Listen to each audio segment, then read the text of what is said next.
사랑과 은혜가 풍성하신 하나님 아버지, 오늘도 우리를 주님의 몸된 전으로 인도하시고 찬양과 예배로 나아가게 하심에 감사드립니다. 우리를 지켜주시고 인도하신 주님의 은혜를 기억하며 온 마음과 정성을 다해 예배드리길 원합니다. 오늘 예배를 통해 우리 믿음이 더욱 굳건해지기를 소망합니다. 마음을 열어 주님의 음성을 듣게 하시고 주님과 깊은 교제를 통해 우리의 영혼이 풍성해지도록 인도하여 주시옵소서. 우리의 연약함을 주님 앞에 올려드립니다.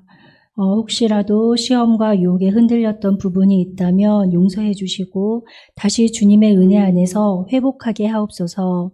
이 예배를 통하여 위로와 소망을 얻게 하시고 주님의 사랑을 더욱 깊이 경험하는 시간이 되게 하옵소서.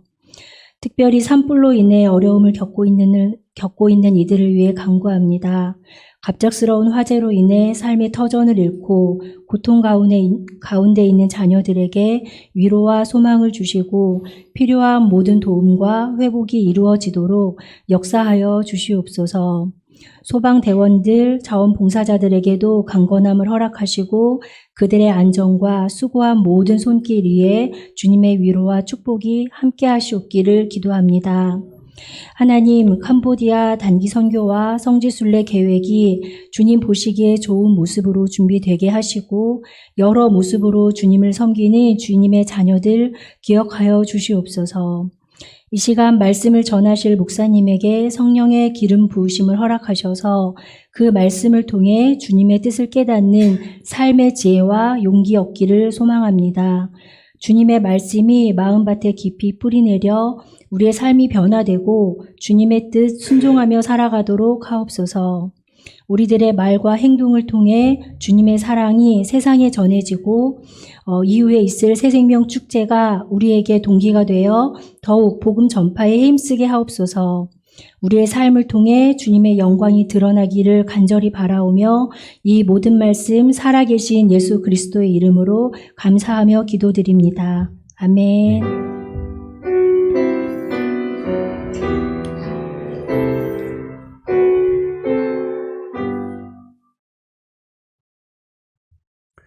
하나님께서 오늘 우리에게 주시는 말씀은 누가복음 13장 1절에서 9절입니다.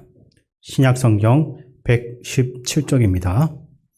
누가복음 13장 1절에서 9절을 교독하겠습니다. 그때 마치 두어 사람이 와서 빌라도가 어떤 갈릴리 사람들의 피를 그들의 제물에 섞은율로 예수께 아뢰니 대답하여 이르시되 너희는 이 갈릴리 사람들이 이같이 해 받음으로 다른 모든 갈릴리 사람보다 죄가 더 있는 줄 아느냐. 너희에게 이르노니 아니라 너희도 만일 회개하지 아니하면 다 이와 같이 망하리라. 또 실로암에서 망대가 무너져 치어 죽은 18사람이 예루살렘에 거한 다른 모든 사람보다 죄가 더 있는 줄 아느냐. 너희에게 이르노니 아니라 너희도 만일 회개하지 아니하면 다 이와 같이 망하리라. 이에 비유로 말씀하시되 한 사람이 포도원에 무화과 나무를 심은 것이 있더니 와서 그 열매를 구하였으나 얻지 못한지라. 포도원 지기에게 이르되 내가 3년을 와서 이 무화과 나무에서 열매를 구하되 얻지 못하니 찍어버리라. 어찌 땅만 버리게 하겠느냐. 대답하여 이르되 주인이여 금년에도 그대로 두소서. 내가 두루 파고 그럼을 주리니 이후에 만일 열매가 열면 좋거니와 그렇지 않으면 찍어버리소서 하였다 하시니라. 아멘. 오늘 본문 말씀은 예수님께서 예루살렘으로 가시는 그 여행의 가운데서 벌어진 한 장면을 다루고 있습니다. 본문 1절은 이렇게 시작하고 있는데 그 말씀을 제가 읽어드리겠습니다. 그때 마침 두어 사람이 와서 빌라도가 어떤 갈릴리 사람들의 피를 그들의 제물에 섞은율로 예수께 아뢰니. 아멘. 1절에서는 그때 마침이라는 표현을 주목해 볼 필요가 있습니다. 그 당시 예수님께서는 말씀을 가르치고 계셨습니다. 조금 더 자세히 보면 앞에 누가복음 12장 54절과 56절에서 예수님께서는 너희가 자연 현상을 보고 날씨를 분별할 줄 알면서도 어찌하여 이 시대를 분별하지 못하느냐라고 책망하시면서 마지막 심판에 대비하라라는 메시지를 전하고 계셨습니다. 그 후에 또 57절에서 59절에서는 누군가 너를 고발하면 법정으로 가기 전에 가급적 하해하라라고 권면하시면서 다가올 심판을 준비하라는 가르침을 주셨습니다. 이러한 맥락 속에서 그때 마침 두어 사람이 예수님께 와서 충격적인 소식을 전하고 있는 것입니다. 이 소식과 예수님께서 전하고 계신 말씀 사이에는 놀라운 연결고리가 보여주고 있습니다. 그들이 예수님께 전한 소식은 로마 총독 빌라도가 갈릴리 사람들의 피를 제물에 섞었던 사건이었습니다. 이 사실은 어떤 이해하기가 좀 어려워 보일 수는 있을 것입니다. 사건의 배경을 좀 살펴보면 당시의 유대인들은 유월절과 같은 중요한 명절에 맞춰서 전국 각지에서 모여 예루살렘에 있는 성전에서 예배를 드렸습니다. 근데 로마의 입장에서는 이러한 명절은 평소에 로마의 불만을 품고 있었던 이스라엘 민중들의 봉기가 일어날 수 있는 가장 위험한 때였습니다. 그래서 명절 기간 동안 로마 당국은 군대를 배치하고 경계를 강화하며 혹시 모를 사태에 대해서 대비를 했던 것입니다. 본문에 언급된 사건은 바로 이러한 명절 기간 가운데 벌어진 것으로 보여지고 있고, 그때 갈릴리 지역의 사람들이 명절을 지키기 위해서 예루살렘으로 와서 성전으로 향하던 길에 로마 군대와 어떤 충돌이 있었는지 그들이 희생당하게 된 것입니다. 이것은 그 당시 민족적인 민감성이 극도로 예민한 시기에 벌어진 끔찍한 사건으로 많은 유대인들에게 큰 충격과 분노를 일으켰습니다. 이 소식을 전한 사람들은 예수님께서 어떤 반응을 보여줄지 궁금해했습니다. 누군가는 예수님께서 희생자들을 애도하고 민족의 억압자라고 할 수 있는 로마를 강하게 비판하며 나아가 즉각적으로 반로마 운동을 일으킬 것이다 라고 기대했을지도 모릅니다. 그러나 예수님의 반응은 그들의 기대와는 달랐습니다. 예수님의 말씀은 단순히 그 사건의 표면적인 해석을 넘어서 더 깊은 영적 진리를 깨닫게 하는데 목적이 있었습니다. 예수님께서 갈릴리 사람들이 희생된 사건과 신라한 망대가 무너진 사건들까지 이야기하시면서 주시는 교훈은 매우 중요한 영적 메시지가 있습니다. 사람들은 당시에도 각종 비극적인 사건이나 재난을 사람의 죄와 연결 짓는 경우가 많았습니다. 예루살렘에서 로마 군대에 의해서 죽임당한 갈릴리 사람들이나 신라 망대가 무너져 목숨을 잃은 사람들 역시 그러한 시각 가운데서 해석된 것입니다. 그들은 이 사람들이 갑작스러운 죽음을 맞이한 것은 분명 그들이 다른 사람들보다 죄가 더 많았기 때문일 것이다 라고 생각을 했던 것입니다. 이것은 그 당시에 널리 퍼져 있었던 사고 방식이었고, 재난이나 불행이 죄와 직접적으로 연관된다라는 믿음이 크게 작용된 것입니다. 하지만 예수님은 이러한 사람들의 생각을 정면으로 부인하시고 있습니다. 예수님께서는 그렇게 희생된 갈릴리 사람들이나 신라한 망대가 무너져서 죽은 그 사건들, 그 사람들의 죄가 더 많다라고 생각하지만 결코 그것은 아니다. 그것은 누구에게나 일어날 수 있는 일이다라고 단언하신 것입니다. 예수님은 우리가 가볍게 넘길 수 없는 핵심적인 메시지를 전파하고 있습니다. 사람은 모두 죽음을 향해서 가고 있고 육신의 죽음은 그 누구도 피할 수가 없습니다. 하지만 그것들보다 더 중요한 것은 영적인 준비라는 것입니다. 예수님께서는 이 두 사건을 통해서 모든 사람들에게 회개와 영적인 준비가 필요함을 강조하셨습니다. 만일 회개하지 아니하면 다 이와 같이 망할 것이다 라는 예수님의 말씀은 우리에게 중요한 도전을 던져주고 있습니다. 죽음은 우리 모두에게 정해진 것이지만 중요한 것은 그 이후의 삶, 즉 영원한 생명과 하나님의 심판에 대한 대비와 준비인 것입니다. 히브리서 9장 27절에서 한 번 죽는 것은 사람에게 정해진 것이요 그 후에는 심판이 있다라고 말하는 것처럼 우리의 죽음 이후에는 반드시 하나님의 공의로운 심판이 기다리고 있는 것입니다. 또한 요한계시록 21장에는 종말의 때에 대한 모습을 담고 있습니다. 이기는 자는 생명수 샘물을 얻게 되어서 영원한 생명을 누리게 되지만 믿지 않는 자와 제약된 행위로부터 돌이키지 않고 끝까지 그것을 행하며 달려가는 사람들은 불과 유황으로 타는 지옥, 곧 둘째 사망에 떨어지게 될 것이다 라는 경고를 전하고 있는 것입니다. 그러므로 예수님께서 전하시는 메시지는 너무나 명확합니다. 육신의 죽음은 모든 인간이 겪어야 할 필수적인 일이지만 우리의 관심은 단지 현실의 죽음과 그러한 비극에 머물러서는 안 된다는 것입니다. 더 중요한 점은 하나님 앞에서의 심판과 영생 또는 영원한 죽음이라는 그 궁극적인 운명에 대한 준비일 것입니다.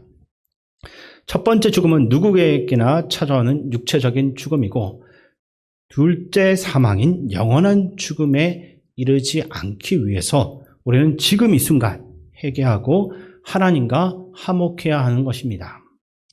따라서 예수님께서는 갈릴리 사람들의 희생과 같은 특정한 사건에 대한 정치적인 해석이나 인간적인 애도보다는 모든 사람에게 적용할 수 있는 영원한 진리를 가르쳐주고 있습니다.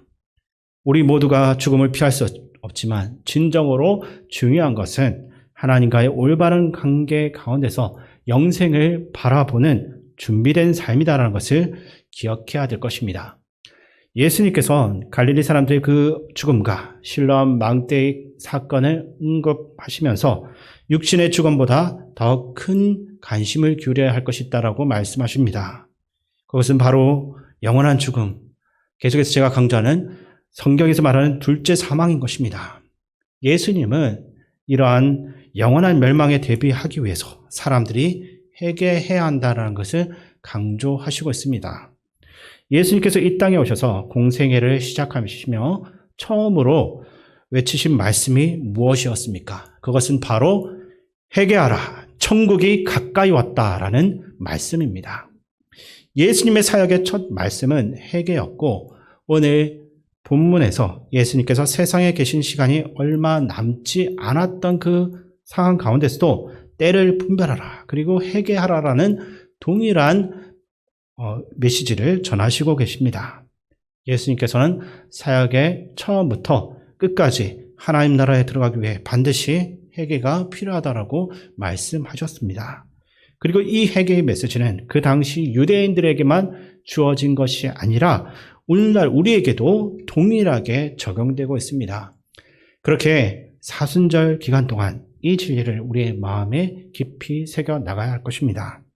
그렇다면 회개하라라는 예수님의 말씀에서 강조된 이 회개의 의미는 무엇이겠습니까? 회개라는 단어의 헬라어 원어는 메타노이아로, 이것은 생각을 바꾸고 방향을 돌이키다라는 뜻을 가지고 있습니다. 회개는 단순히 잘못에 대한 후회나 반성을 넘어서서 삶의 근본적인 방향 전환을 뜻하는 것입니다. 잘못된 길을 가고 있던 사람이 완전히 새로운 방향으로 돌아서는 것이 바로 회개인 것입니다. 이스라엘 민족의 경우를 떠올려 보면 회개는 우상을 섬기던 길에서 하나님을 섬기는 길로 돌아가는 것입니다. 또한 우리의 삶에서는 하나님을 부정하고 하나님 없이 살아가던 그 방향에서 하나님이 살아계시며 모든 것을 창조하시고 섭리하신다라는 그 믿음을 향해서 삶의 발걸음을 돌리는 것이라 할 수 있습니다. 종종 우리는 회개를 단순히 어떤 구체적인 잘못에 대한 감성적인 후회나 눈물로만 이해할 때가 있습니다. 물론 죄를 깨닫고 참여하며 하나님 앞에서 그 죄송함을 진심으로 고백하는 것, 그것이 회개의 첫걸음이기는 합니다. 그러나 진정한 회개는 여기에서 멈추지 않습니다. 죄를 고백한 이후에 삶의 방향을 완전히 바꾸고 더 이상 과거에 걸어갔던 죄의 길을 따라가지 않고 하나님께서 기뻐하시는 새로운 방향으로 나아가는 것이야말로 참된 회개의 본질이라 할 수 있습니다. 예수님께서 가르쳐 주신, 알려주신 회개의 메시지는 단순한 후회를 넘어서 우리의 삶 전체가 하나님 중심으로 변해야 된다라는 강력한 도전이라 할 수 있습니다. 그리고 이 회개는 단 한 번의 사건으로 끝나는 것이 아니라 날마다 우리의 삶 속에서 지속적으로 이루어져야 하는 것입니다. 하나님께서 원하시는 삶의 방향으로 꾸준히 걸어가며 이 땅 안에서도 하나님 나라로 살아가는 존재로 변화되는 것이 바로 예수님이 가르치신 회개의 참된 의미임을 잊지 마시기 바랍니다. 예수님께서 오늘 본문에서 우리의 인생이 언제 끝날지, 우리가 언제 하나님의 심판대 앞에 서게 될지 그 사실을 다시 한 번 더 기억하게 하며 심판과 둘째 사망에 이르기 전에 제 길에서 돌이켜 하나님께 나아가야 한다라고 말씀하시고 있습니다. 회개를 통한 삶의 완전한 방향 전환, 곧 죄에서 떠나 하나님을 향해 나아가며 복음이 제시하는 생명의 길에 들어서야 한다라고 강조하시고 있습니다. 이 메시지는 오늘 우리에게도 똑같이 주어진 것입니다. 예수님께서는 우리가 더 이상 우리 자신의 인생을 스스로 주관하려 하지 말고 진정한 주인이신 하나님을 인정하고 그분의 뜻을 따라 살아가야 한다라고 말씀하십니다. 하나님이 주인 되신 삶은 내 기쁨과 만족만을 추구하는 삶이 아니라 오직 하나님의 기쁨을 추구하는 삶으로서의 변화입니다.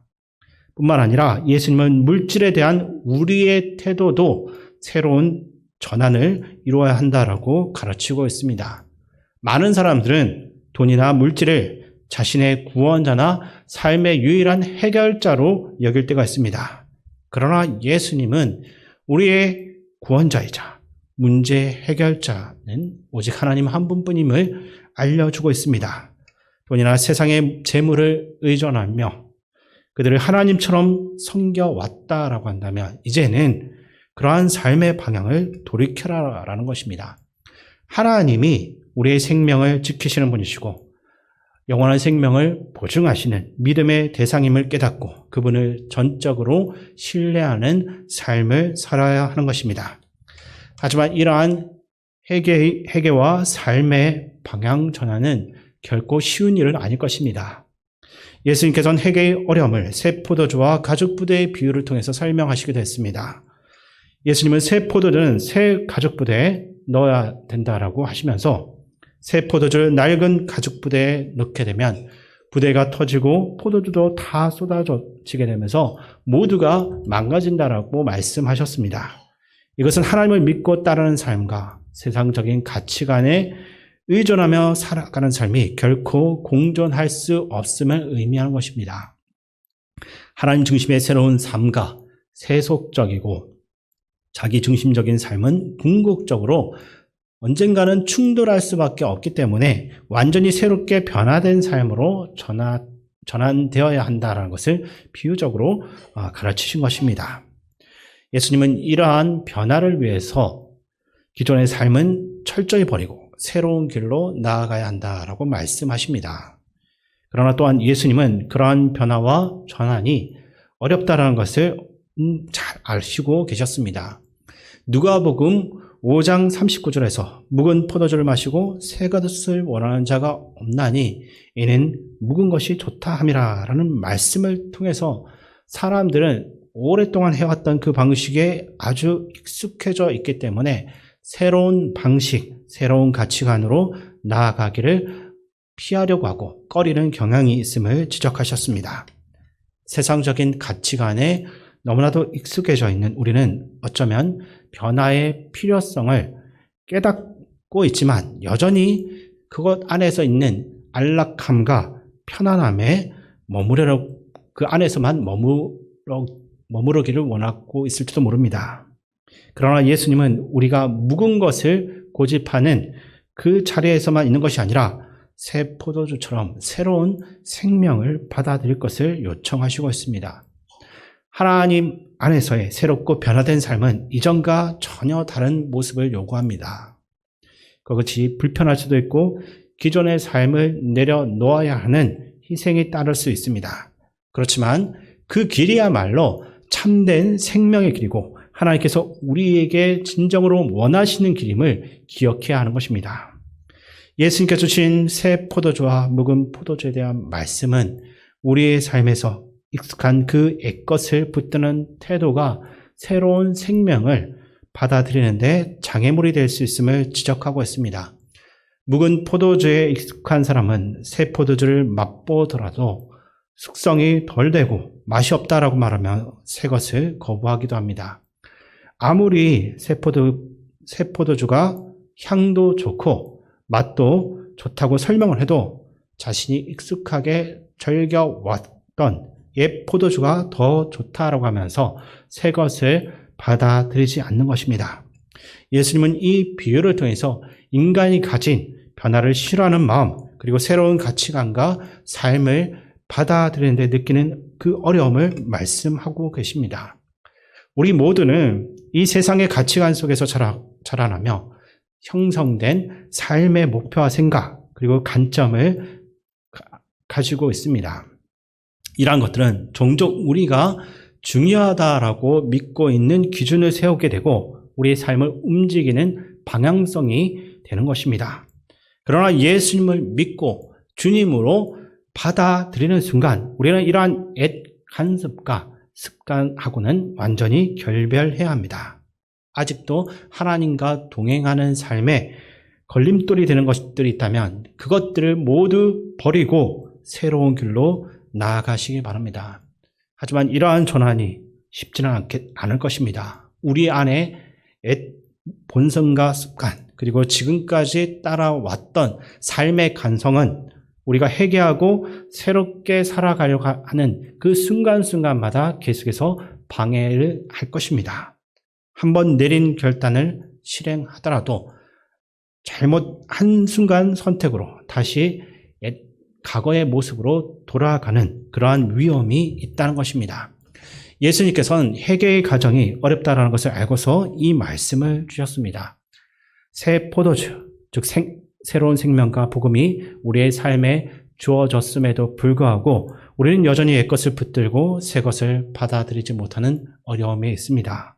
그러나 여기서 중요한 것은 우리가 이 어려움 때문에 변화되기를 포기해서는 안 된다는 것입니다. 우리의 삶이 하나님께로 향하지 않는다면 단지 옛것만을 붙잡고 그 익숙한 방식을 고수하며 살아간다면 누구나 맞이하게 될 그 마지막 순간에 우리는 깊은 후회를 할 수밖에 없습니다. 이전에 제가 건강했던 이빨을 믿고 관리를 소홀히 했던 적이 있습니다. 양치질도 제대로 하지 않고 적절한 습관을 형성하지 않은 채 지내다 보니까 결국 제 이빨이 완전히 많이 손상되었고 치과에서 큰 공사를 해야 했습니다. 치료를 받은 후에 우연히 한 치과 의사의 영상을 보게 되는데 그 의사 선생님이 치아가 손상되는 이유를 설명하며 치료를 받은 이후에는 반드시 지금까지 해왔던 잘못된 습관을 고치고 올바른 관리의 습관으로 바꿔야 한다라고 강조했습니다. 만약 그 이후에도 옛날 그 습관으로 돌아가면 더 큰 손상과 비용이 따를 수밖에 없다라는 지적이었습니다. 이 말에 깊이 공감하게 되었고 저는 그 이후로 이전에 잘못된 습관을 버리고 치아를 제대로 돌보려고 노력을 하고 있습니다. 이 경험을 통해서 저는 회개의 그 과정을 더욱더 명확하게 이해를 하게 되었습니다. 과거의 잘못된 습관을 회개하지 않고 단지 딱 한 번 치료받았다라는 그 사실에만 머무르면 결국 다시 이전의 문제로 돌아가게 되는 것입니다. 마찬가지로 우리 영적인 삶 가운데서도 복음을 통해서 새 생명이 주어졌다면 우리는 과거의 그 익숙한 삶의 방식과 단호하게 결별해야 합니다. 우리의 옛날 습관이나 잘못된 가치관이 아무리 편안함을 줄 수 있다 할지라도 그것들은 진정한 새로운 생명으로 가는 길에 방해가 될 뿐입니다. 예수님께서는 오늘 우리에게 마지막은 누구에게나 찾아오며 그 마지막이 언제 올지 알 수 없다. 그러므로 더 늦은 시간이 오기 전에 회개하고 삶의 방향을 돌려야 한다라고 말씀하십니다. 그렇게 우리의 삶을 하나님 중심으로 재설정하고 내 기쁨과 만족이 아니라 하나님의 기쁨을 위한 삶을 살아야 하는 것입니다. 세상적인 가치관과 그 방식에 양다리를 걸친 채 대충 살아가다 보면 마지막 순간에 내가 왜 이렇게 살아왔을까라는 그런 깊은 후회만 남는 것입니다. 회개는 단지 한 번의 결단으로 끝나는 것이 아닙니다. 진정한 회개는 우리의 삶의 방향을 완전히 바꾸는 것이며 매일의 삶 속에서 지속적으로 이루어져야 합니다. 예수님께서 새 포도주와 같은 새로운 생명을 주셨습니다. 이제는 우리가 혹 과거에 묵은 습관이 있다라고 한다면 그러한 것들에 사로잡히지 말고 새 가죽 부대와 같은 새로운 마음으로 하나님께 나아가시기 바랍니다. 그러한 진정한 삶의 방향으로 전환하는 가운데 날마다 하나님 안에서 기쁨 가운데 새로운 삶으로 살아갈 수 있게 되기를 주님의 이름으로 축원드립니다. 사랑의 하나님, 오늘 주신 말씀을 통해서 우리의 삶을 다시 한 번 더 돌아볼 수 있도록 이끌어 주심을 감사드립니다. 회개를 촉구하시는 주님의 음성에 귀를 기울이게 하시고 우리의 잘못된 길을 돌이켜 생명의 길로 나아갈 수 있도록 도와주시옵소서. 육신의 죽음이 아니라 영원한 죽음에서 구원받는 것이 더 중요한 것을 깨닫게 하시고 지금 이 순간 결단하여 하나님 앞에서 합당한 열매를 맺는 삶을 살게 하여 주시옵소서. 사순절의 이 시간 동안 더 깊이 주님과 동행하며 삶 속에서 하나님께 영광 돌리기를 원합니다. 우리의 삶을 온전히 주께 맡겨드리며 우리와 늘 함께 하시는 예수님의 이름으로 기도드립니다. 아멘. 예, 교회의 소식을 말씀드리겠습니다. 이제 잠시 후에 오후 3시에 정기 당회가 있을 예정입니다. 이번 주 화요일에는 이제 벌써 4월 달이 돼서 4월 월삭 새벽 기도를 함께 영광을 돌리게 됩니다. 제가 예배 들어오기 전에 눈이 조금씩 오더라고요. 예. 추위에 건강 유의하시기 바라고요. 또 여러 내용들 주보를 참조하셔서 기도하시고 또 참여하시면 감사하겠습니다. 아까 오전에도 광고했습니다마는 다음 주일에는 우리 산불 피해로 인하여서 고통 가운데 있는 우리 국민들을 우리가 돕기 위해서 구호 헌금을 할 예정입니다. 정성껏 해주시면 우리가 또 노회를 통해서 적절한 곳에 잘 전달되도록 그렇게 하겠습니다. 네, 다른 거는 주보를 참조해 주시고요. 우리 이 시간에 한번 마음을 합해서 기도하기로 하는데 먼저 두 가지를 기도하기로 원합니다. 먼저는 산불 피해로 인해서 많은 분들이 고통 가운데 있습니다. 우리가 또 뉴스 듣고 이렇게 우리 생활하다 보면 잊어버릴 수도 있는데 집이 다 불타버린 분들, 생활에 터전이 없는 분들, 그저 주민센터나 체육관이나 이런 데서 지내는 게 얼마나 불편하겠습니까? 하나님, 또 연세 많으신 분들이 있는데 하나님 긍휼히 여겨주시고 낙심하지 않고 또 잘 일어설 수 있도록 하나님 도와주시옵소서. 우리 또 국민들이 또 이런 때에 교회와 성도들이 마음을 합하여서 그들을 또 돕는 그러한 사마리아인과 같은 그런 선한 행동을 우리가 할 수 있도록 도와주시옵소서. 먼저 그걸 위해서 같이 기도하겠습니다. 아버지 하나님, 산불 피해로 인하여서 많은 생명들이 죽었고 또 지금도 삶의 자리를 잃어버리고 집이 불타고 또 하나님 삶의 터전이 불타고 여기저기 흩어져서 어려움 가운데 지내고 있습니다. 하나님 불쌍히 여겨 주시옵소서.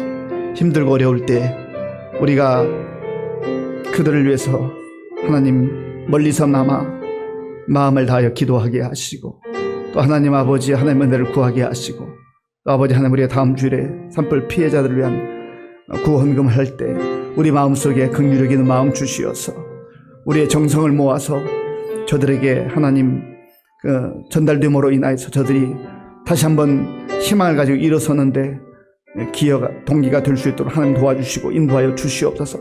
하나님께서 함께 하시고 역사해 주시고 납니다. 하나님 붙들어 주시고 도와주시옵소서. 성령님의 역사해 주시옵소서.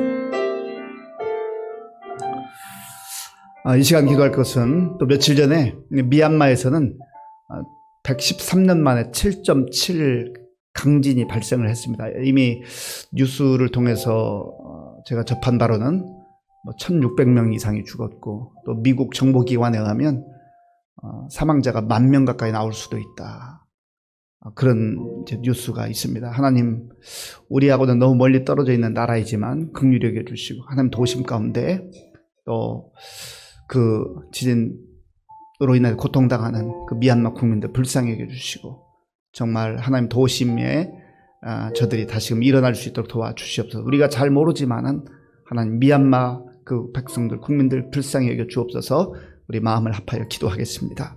아버지 하나님, 이 시간 우리 미얀마 국민들을 위해서 기도합니다. 아버지 하나님, 강진으로 인하여서 아버지여 건물이 무너지고 또 많은 사람들이 죽었습니다.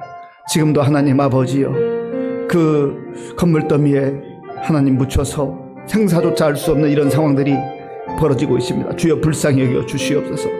하나님께서 함께 하셔서 아버지 미얀마 정부뿐만 아니라 온 세계 또 국민들이 함께 기도하며 마음을 모으며 저들을 위해서 또한 아버지 하나님 필요를 나눌 수 있도록 은혜를 베풀어 주시고 함께 주시옵소서.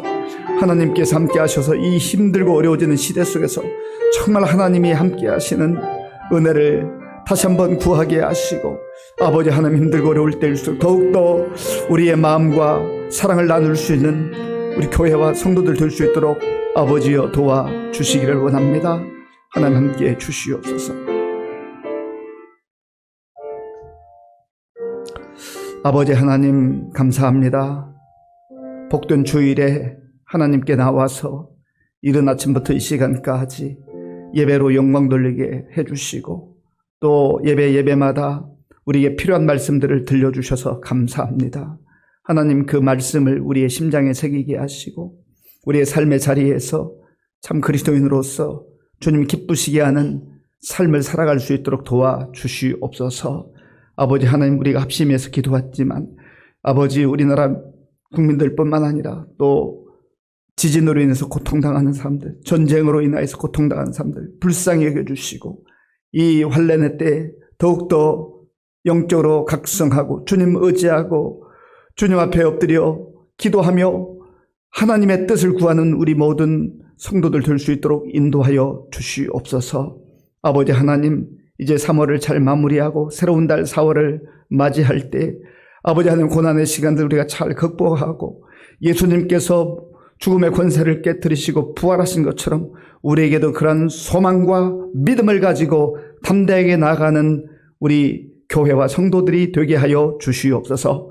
오늘도 몸된 교회를 위해서 또 하나님 나라와 복음을 위해서 여러 모양으로 섬긴 귀한 종들을 기억하시고 저들의 수고를 하나님께서 이미 받으셨음을 알게 하시며 늘 감사함으로 감격 가운데 섬기며 살아가는 우리 성도들 될 수 있도록 도와주시옵소서.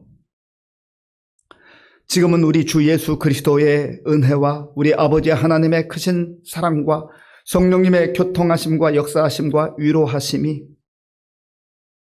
고난의 시대에 주님께서 주신 말씀을 마음에 새기며 잘못된 방향으로 가던 우리가 올바른 방향으로 돌아와서 예수님 바라보며 예수님 의지하며 믿음으로 살기로 결단하는 모든 성도들 머리 위에와 주님의 몸된 교회 가운데 이제로부터 영원토록 함께 하옵시기를 간절히 축원하옵나이다. 아멘.